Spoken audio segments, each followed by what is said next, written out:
Good evening, compañeros. I think I said that right. Compañeros, yeah. I learned something this weekend. Before I start, I really want to give a mass shout out to a trans migrant comrade that was killed from the caravan that recently hit San Diego and was killed in ICE detention, Roxana Hernandez. And I also want to give a shout out to yet another black brother comrade of ours who was killed in Pittsburgh, I believe, just a few days ago, and really highlight the importance of linking the struggles in a way that I think only the party can really do in a major way. So with all the bad news that's been going on, hopefully I'm not going to start crying, but anyway, with all the bad news that's been going on, it was so exciting this morning to wake up to 85 texts that, in one thread, that was communication between comrades who, after a National Committee call on fire, these comrades, like our call ended after 10, and these comrades went to LaGuardia Airport last night. So I want to give these comrades a big shout out and a revolutionary thank you. These are the comrades that I know went. So if I'm missing somebody, it's because you weren't on that thread. It was Sophia, Rafael, Nate, Terry, and Manny. These are the comrades that I know that went. Who? Isabel? Isabella went, and they were there till I think 5:30 in the morning or something like that, trying to go to the areas where planes are bringing in the children from South Texas. So it is in the history of the party to spin on a dime, and we now have the young people that can do that, and not so young people that can do that, and I really want to thank you, comrades, for doing that. It was amazing. Oh, Terry, did I say Terry? Did I say? Okay, she was also there. And this is our history, this is the party.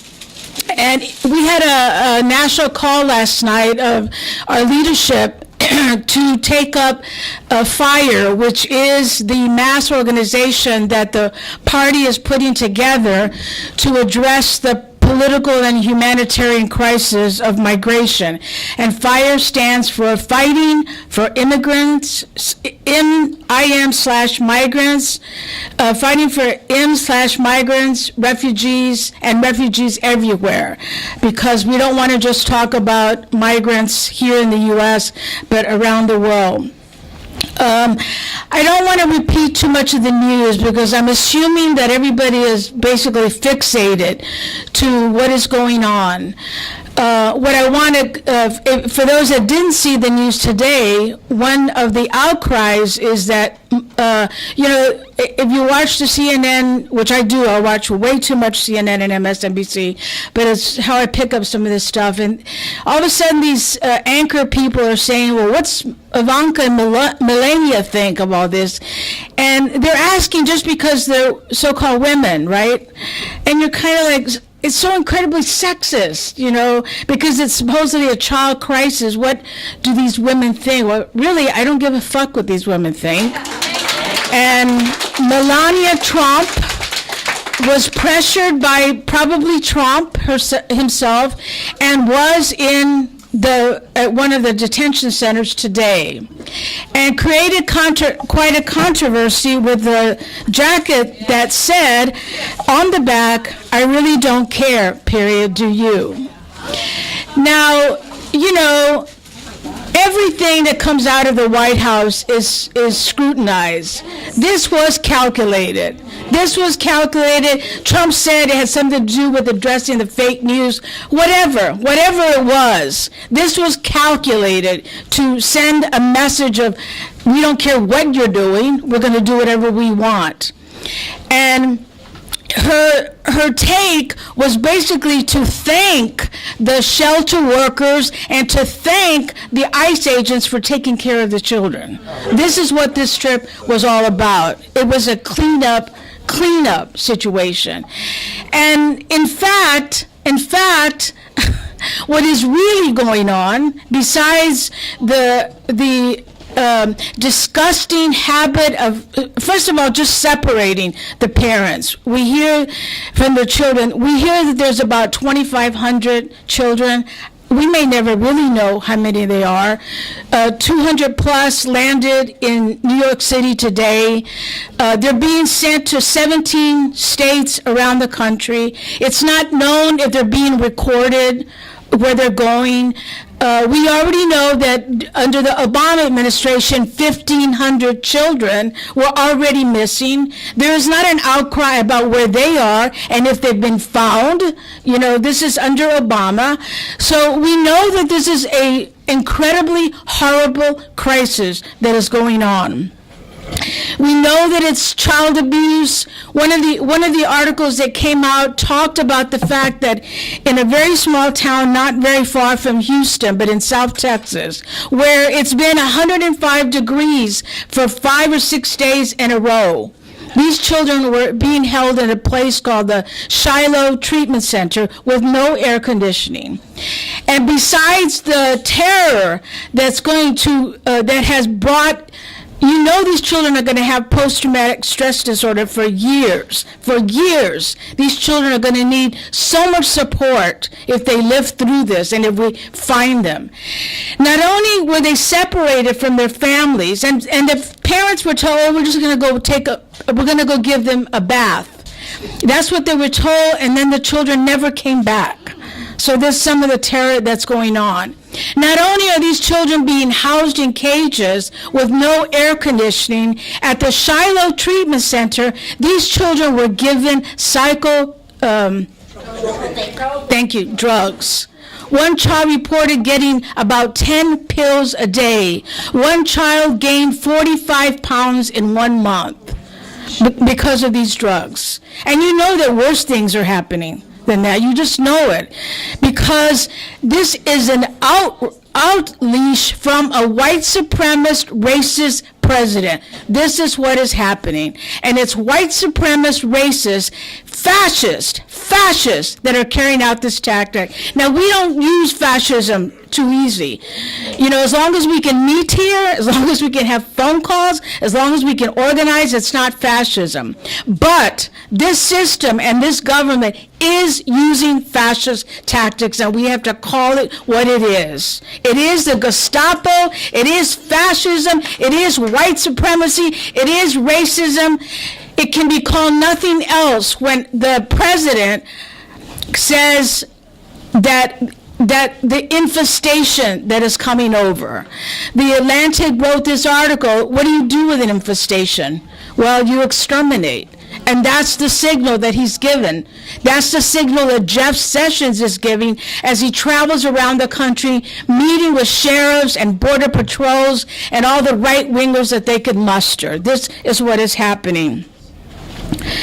I wanted to share something, and I'm sorry that Rosa Maria is not here yet. But this weekend, we sent a small delegation of Monica, myself, and Rosa Maria traveled to Durham because some of you who came to the party conference last year may remember Maria, who was an undocumented worker who spoke at the conference. And she works with a group, the Community Action Project or something like that. And she's interested in joining the party. But to her, it's a very serious decision. It's not like whatever, you know. And some of the comrades were asking me, well, what is she like politically? And there's no way to put it. I consider us like socialists with a little s. To me, she's like a communist with a big C. You know, like the class experiences that she's had. You know, she was an activist in Mexico, and the repression there is so ongoing, so deep, so heavy, that she had to flee because of her activism. And she was saying about how she, just before she had to come with her partner, they arrested her out of a demonstration, and they were talking about how they were organizing this big demonstration, and along the lines of what they do all the time, like the Ayotzinapa students, they had commandeered a bus, and told the driver to go pick up people to take them to the demo. So that's the level of how the class struggle is in Mexico, that you can, like if it was us, we could go to 6th Avenue and with our weapons or what have you, and we could tell the bus driver, you're going to Harlem to pick up 100 people to bring them down to Union Square.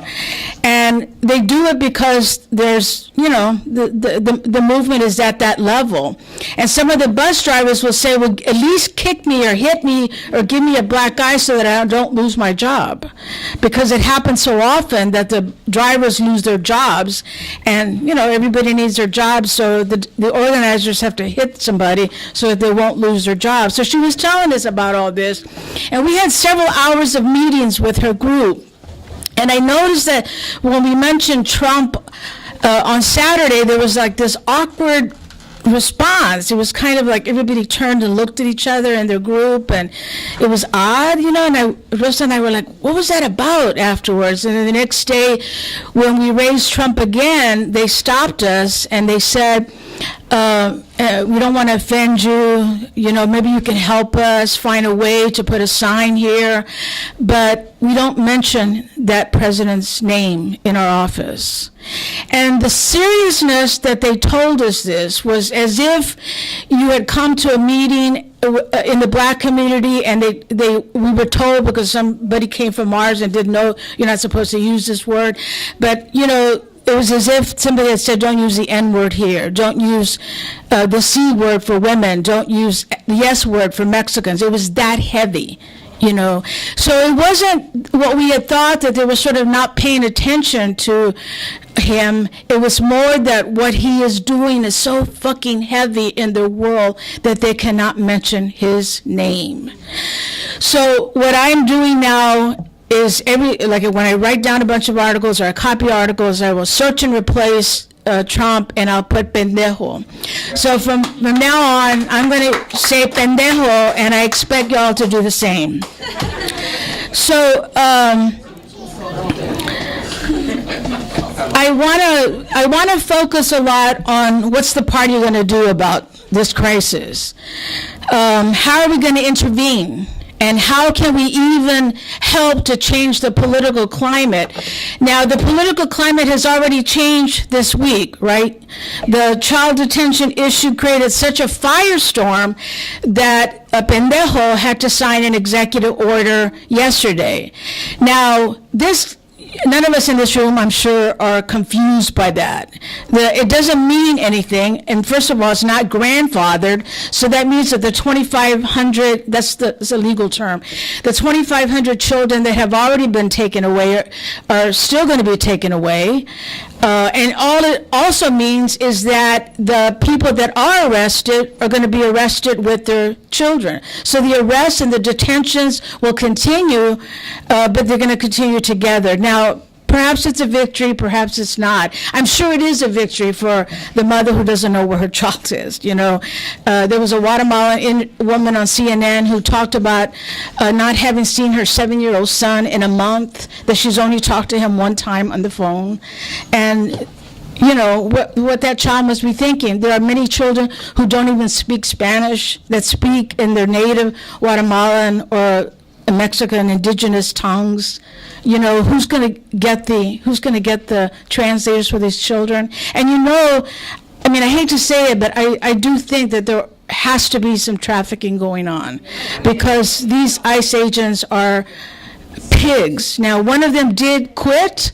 He did quit, and he said that he quit because he was told that he couldn't even hug them, and that they have to wear gloves and stuff like that. They should all be fucking quitting, They should all, be doing something not to do this. So we need to, so he did sign this executive order. It was more a show, it was more a circus. It doesn't necessarily mean anything. We don't know how it's all going to be applied, but it does show that they're on the defensive, some elements of the ruling class. And I consider this an opportunity for us, because when you have so many liberals and pacifists and well-intentioned people with good hearts, getting out there was a number of white women and others that went to ICE agents today downtown, Federal Plaza. This is great. We're not against this. We're for this. We're for anything that is putting Trump, pendejo, on notice. We're for anything that shows opposition to this policy. But we know that it's not about having a good heart. I would argue that the communists in general have the best humanitarian hearts ever, but hearts don't change capitalism, and hearts don't bring revolution. You have to have a class analysis. So what I'm arguing is that the fact that so many sectors of the population are mobilizing, and even though so many of these sectors are at the hands of the Democratic Party, and many of these Democratic Party allies, like Domestic Workers United and others, are calling for demonstrations on June 30th across the country. And we have to be there at these demonstrations. And we have to be there as a left flank, because this is an opening for us, comrades. When you have broad sectors of the population organizing, this gives us an opportunity to be the left flank on this issue. And this is what FIRE wants to do. Like, for example, when the media and, politicians and these, good-hearted folks, I don't know how many times I've heard in the last few days, this isn't what America is. What the fuck, I mean, it's like slavery. Mothers who had their child taken away, who never saw their children again because they were sold to slavery. What about the indigenous people whose children were taken away from them in an attempt to break up the culture and the spirit and the people of Native people? What about the Japanese internment camps just 70-something years ago? And what about the most important issue today, the breakup of families because of the so-called war on drugs, the incarceration of black and brown families in record numbers? This is a breakup of families. If your son is in jail or your daughter is in jail and they come out of jail and you happen to be living in public housing, can you bring that child in? No. That's fucking the breakup of families as well. And so this is what we have to do. This is an opportunity that FIRE has to unite these issues. So we have to light a fire. And one thing that I've been saying, especially before Wednesday, I was talking in the party a lot and about this, and I was like, if the party's not going to do it, let's say so. If we're not going to take this serious, let's say so. If we are going to do it, everybody's got to do it. Everybody's got to support FIRE. Everybody has to do their part, because you don't fuck around with workers. And this is an opportunity that we haven't had in a while to when you have an opening such as this, you can say that FIRE is a coalition, a grassroots effort of unionists and BLM activists and nurses and teachers and socialists. Usually I'm not the one that does that. Usually I'm very careful. But this is an opportunity where we can say there's socialists and unionists in FIRE. And who's that going to attract? It's going to attract all these millennials who are against capitalism. It's going to attract all the people who have lost their houses because they've lost their jobs. It's going to attract the union members where their unions are not fighting for them the way Rafael is. And this is what FIRE is going to do. And this is so it won't just be about immigration. It'll really be about organizing the workers and taking on the migration issue as a way to show that racism is a tool that imperialists have used to divide and conquer the working class. And when capitalism is at a dead end the way it is right now, when it is desperate and it allows this fascist white supremacist to be in Washington, we have got to take our step 1 foot more forward than we've ever done. And so this is what I want to close with, comrades, that we have an opportunity to raise a perspective in this political juncture that few organizations will do. We do not want to attack or criticize the many make the road types or the nonprofits or the unions that are doing work servicing migrants or organizing efforts. These are some of the things that we can't do. We don't have lawyers, we can do some things here or there, but we don't do what they do. And we don't want to take that away from the migrants. But what we do want to do is to provide a political answer. There are tens of thousands of people fed up by the Democratic Party. Maybe 5-10 years ago, they had hopes that the Democrats might do something, and they have had an extreme class experience in knowing that the Democratic Party is as treacherous as the Republicans. They sell you, as I always say, the Republicans want to cut off 2 feet, and the Democrats only want to cut off 1. And the communists are going to fight that no feet are cut off at all. So our fire wants to raise not just closing the detention centers, all of them, not just one in your state, but all of them.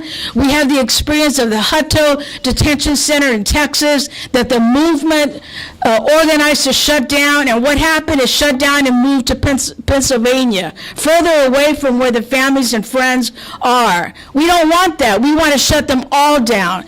We want to talk about anti-Muslim baiting. We haven't forgotten the war on terror on the Muslim community. And we want to say no ban.